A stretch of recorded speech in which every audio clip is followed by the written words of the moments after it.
Hey guys, welcome back to Kerbal Space Program. I know it's been a while since I made a KSP video, but I wanted to share with you guys in a fairly brief video what I think about the new FASA 3.0, which is a mod that basically recreates the Gemini and Mercury rockets, with a few other additions, and puts them into your game, not only for an awesome historical spacecraft for you to, ooh and ah at just because it's so incredibly detailed, but also from a gameplay standpoint, it has a whole lot of possibilities to the game that are not overpowered in any way. They're perfectly on par. It even adds nodes to your science tree, your tech tree, to add more options there. So very, very cool mod overall. I just wanted to give you guys my quick impressions on it and overall thoughts and views after having used it for a while. First off, I wanted to share with you guys the incredible, crazy part count that comes with this mod. It is absolutely ridiculous. In the capsule category, of course, you have the Gemini capsule, you've got a landing capsule, and a capsule that is basically a robotics or a probe core, but it has other uses, as you'll see later on. Of course, here's a capsule. I'm just putting this up as a quick little base point of reference for all these crazy Soviet engines they added on. This is in the Soviet engines pack, but also comes included with the FASA Mercury Gemini Rocket pack. As you can see, there are these massive, massive engines with some insane, insane power. I don't want to say they're overpowered. I think they've been measured out to be on par, but they're absolutely just massive engines. And when you see the amount of thrust these things produce, as you can tell here, it's in the thousands of power. It is just remarkable. And most of them fit only the larger size tanks. Only, I think, 2 or 3 fit the actual, I think it's 2.5 meter body size, which is kind of like, the average, the medium body size when it comes to rockets. Not the orange fuel tank size, but the one right beneath that, with the black and white stripe fuel packs that you're used to seeing, or fuel tanks that you're used to seeing. And there are tons of engines, as you can clearly see here, all with different purposes, and they're modeled beautifully. That is one thing this pack excels at above all else, is modeling everything with not only incredible accuracy, but just the detail is incredible. It's probably going to be tough to run this if you don't have a fairly nice rig, just because of all the parts and the polygon counts for all of these pieces. But if you can, it is well worth downloading. Now there's also these smaller fuel tanks here. This one has thrusters on the bottom of it in order to move your spacecraft in space. It's kind of an attachment for your main capsule. There's also one without thrusters if you just want the fuel pack. Of course, there's also the escape towers that comes for both the Mercury and the Gemini variant of the rocket. The Gemini one is the 2.5 meter one, and the Mercury version is the, I think it's 1.5 or 2 meter rocket. It's the smaller version of the Gemini. Of course, there's the fuel or the rocket thrusters, whatever you call them, engines, excuse me, that come with the normal version, like the Gemini versions of the rocket, not the Soviet pack, and they're not nearly as well done as the Soviet engines are, but they are a lot more realistic when it comes to output. Of course, they have massive rocket boosters. They're very, very cool. And as I'll show you later, they also have their unique sounds. All of the rockets have unique sounds, at least the ones that come with the Gemini and the Mercury. There's also several science and utility objects that come with the pack, and control objects. As you can see here, here's a little miniature ASAS, a little module, smaller thruster modules. There's also little parachute packs, stuff like that, and multiple decouplers that also double as RCS thrusters in this case. There's another one here that this is for the bigger one. This is actually for the included Icbm, which is kind of a weird addition. I'll talk about that in a minute. And then lastly, the third decoupler here is also a control panel for the flying Gemini plane variant. It's kind of another bizarre addition to the pack, but I'll show you that later on as well. And actually, that all has the most possibilities as well. I'll also explain that later on. Here we have the just straight up decouplers with no additional, no bells or whistles, no perks.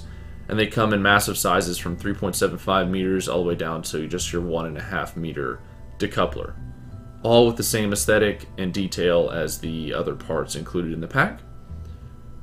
Also, we have under Aerodynamics, this goes along with that flying Gemini capsule I was telling you about earlier. It has that really unique kind of feel and look to it, along with all those possibilities. And again, we'll go in more in depth with this part later. But very, very cool.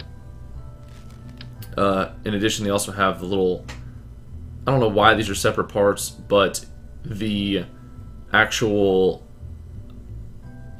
winglets, I don't know what you'd call them, flaps on the control pod for the flying Gemini capsule are separate parts for some reason. And we'll go into that also later on.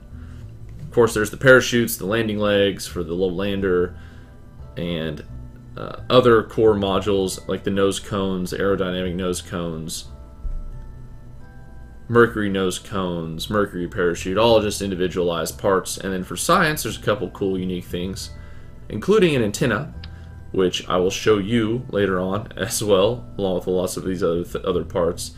It doesn't go there, believe me. I just plopped that on there for just to show you guys what it looks like. It's a little compact. It folds out. Obviously, it has an animation. Pretty cool. There's also the mystery goo container, got a facelift to match all the parts here. And the warhead for the Icbm, which again I'll go into later. Basically, this is just a little quick overview of all the parts, and I'll show you guys what they do in just a second. First off, we'll start with the big G capsule. This is a massive capsule with two in the normal Gemini capsule, and underneath it's the actual big G part, the extension of the black Gemini capsule.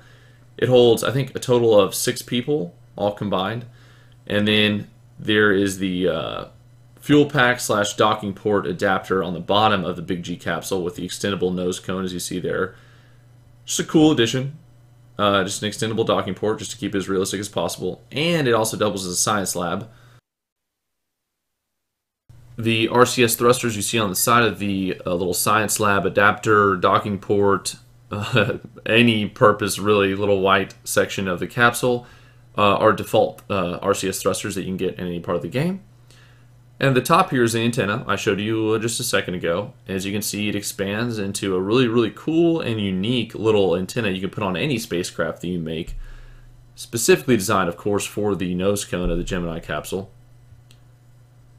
Now I'm going to go ahead and bring a Kerbal down a little bit and show you the interior, as both the Gemini capsule and the big G capsule have IVAs. They're extremely detailed and so nice. As you can see here, I'm looking around the inside. There's 2 seats in the back there, in addition to the floating sandwich. 2 seats in the front and 2 seats in the middle there. And very cool interior. It's got all functioning buttons, all functioning altimeters and dials, and everything you think of that's in the normal landing capsules in the game are inside of this as well. As you can see, the SAS, when I press it, flashes on and off. When I shift up the throttle, the appropriate little, what would you call it? Shifter? I don't know. It goes up and down. And then here inside the Gemini capsule, of course, there's another corned beef sandwich there. But this capsule's, this is what shines. This is what I think this is better than the big G capsule, just in terms of it has a little more detail, a little more polish, I think, than the other one. And it looks and feels so right. I mean, look at this thing. Buttons everywhere. The windows are useful. In addition to this, it has the same buttons that the big G capsule does in it in terms of usage. And it has all, everything works. It's got surface speed. It's got atmosphere gauges. It's got altitude gauges. It's got speed gauges. It's got the throttle up and down. Everything you need.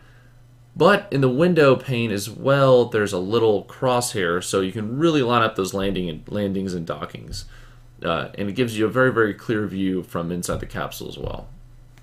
So super, super cool. Very well done. Very impressed by both the Gemini and the big G capsule.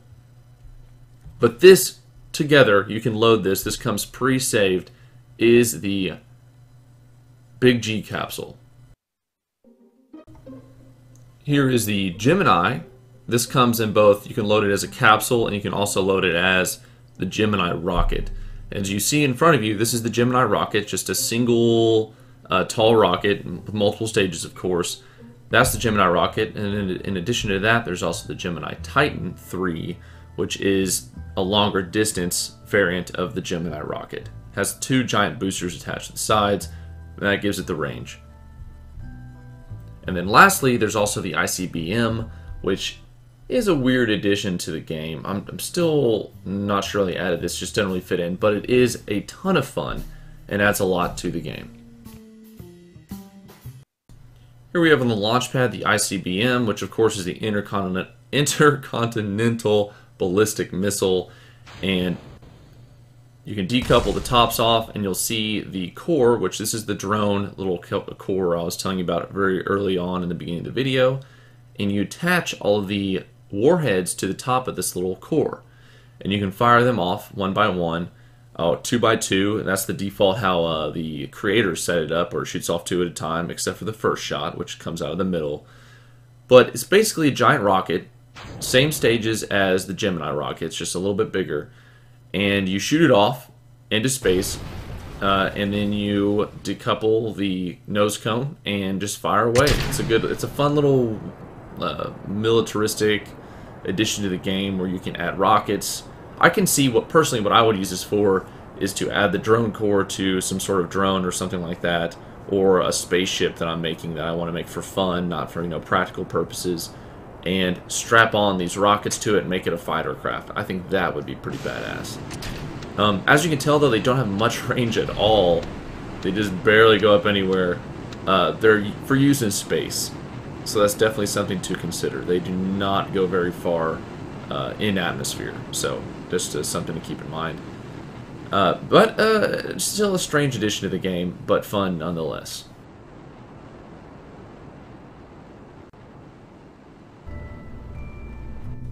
And then last but not least, we have the kind of goofy, very, very retro space look to it, 1960s feel lander pod, which of course was never used. We landed with something different on the moon, but this was the Gemini's landing capsule that they envisioned for the space program. Be sure to put it on right side up. I made the mistake of turning it on the wrong way. As you can see, the ladder connects perfectly to the door, and that's how it's supposed to line up. It's only a 3-part lander, comes with the capsule from the capsule category, the landing legs of course, and the little engine with I think only like 20 power, something around those lines. So very weak, of course meant for space travel. Also comes with additional legs in case you want to add them to your own lander. Here we have it on the launch pad, and as you can tell, although the landing legs are very cool and have very, very cool animation, they're almost impractical for any other vehicle besides this lander, because look at that ground clearance.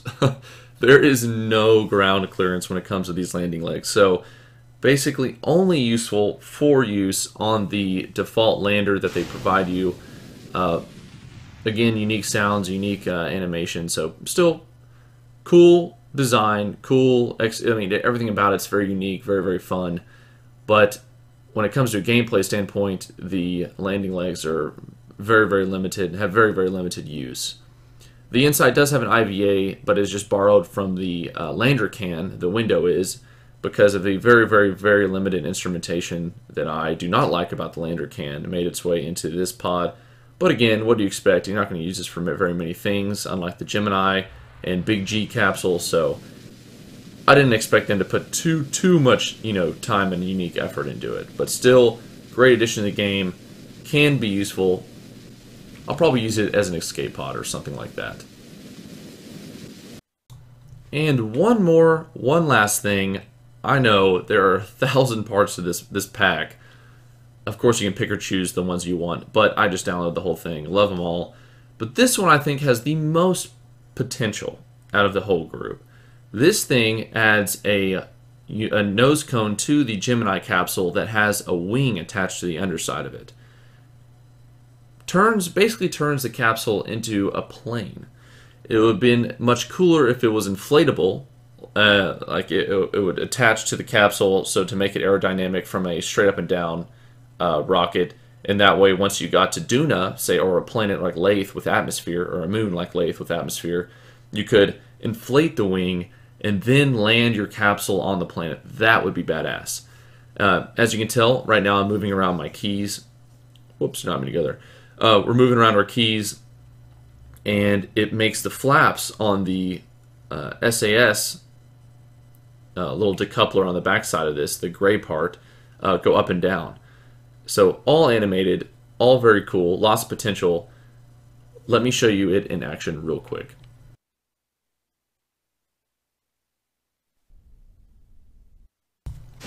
Just for demonstration purposes, I went ahead and attached 2 parachutes, a small fuel tank, and a small rocket to the backside of this thing, just to get it in the air really quick to show you guys how good this thing is at gliding, and how well this will work on a planet like Duna, or Lathe, or Eve, or something like that with a lot of atmosphere. As you can see, I just got the little hop from going off the end of the runway, and look, I'm just gliding. Just pure gliding. No thrust, no RCS, no nothing, just straight up gliding. And because the way this thing is shaped, you can just tilt it back to slow yourself down and to increase your altitude temporarily, or you can point it down for a faster speed and for more precise control. So very, very cool setup, and I can see this being an amazing addition to a rocket or a capsule, say to just deliver people to Duna, or a planet with atmosphere, quickly and easily. It's also pretty rugged. As you can tell, although this is extremely flat, this is perfectly flat terrain, so I can't attest to that too much. But coming down pretty damn hard, it works out fairly well. Unfortunately, though, I equip it with the wrong parachutes, and they just fly off immediately. There are 2 parachutes with this pack. One's your typical parachute, the other one's a drag parachute. Should have attached the drag parachute. But as you can see from inside the capsule, you can land it from outside. Just all around, incredible potential for the spacecraft for your atmospheric planetary flights.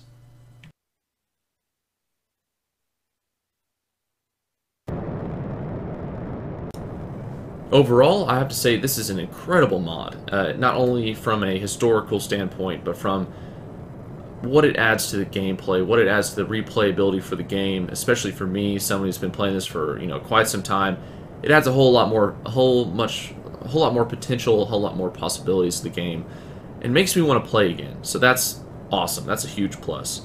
One little small side note is that it did make me crash, and I know it was this mod because I only had 2 others installed, and they've never made me crash before, and that's the Universe Replacer and the B9 Aerospace mod.